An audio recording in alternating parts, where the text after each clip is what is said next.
আসসালামু আলাইকুম। চিংড়ি মাছের মরিচ করছি।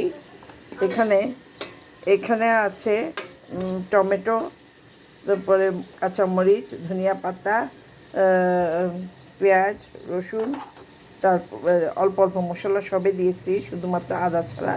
এই আর কি। এটা দিই নেই এখনো, চিংড়ি মাছ দিই নেই, দিব। এগুলো একটু কষাই নিই।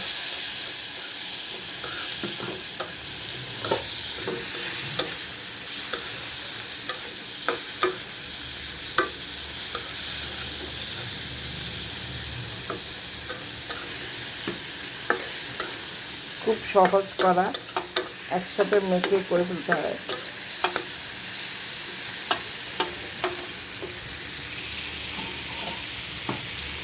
একটু পানি দিই, পানি দিতে হবে।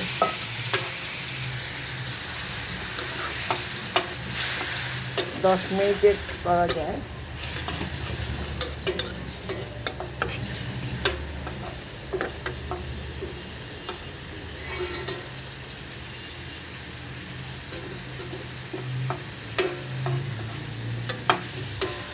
আর কোনো কিছুই লাগবে না, লবণও দিয়ে দিয়েছি, শুধুমাত্র চিংড়ি মাছটা দিব।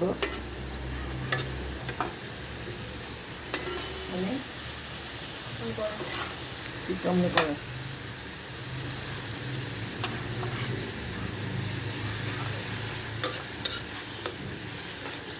মশলা যত কষাবেন তত ভালো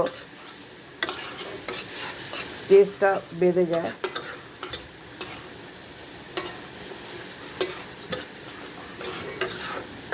গরম গরম ভাতের সাথে এই চিংড়ি মাছের মরিচটা খুবই মজা লাগে, অসাধারণ লাগে।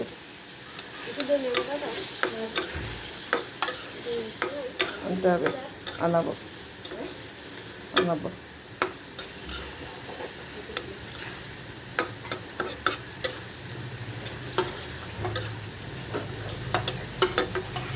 চুলাটা আস্তে করে দিলাম, আস্তে আস্তে হোক। এইভাবে চিংড়ি মাছ মরিচ খাবেন, গরম গরম ভাতের সাথে 2 প্লেট ভাত খেতে পারবেন। ধন্যবাদ।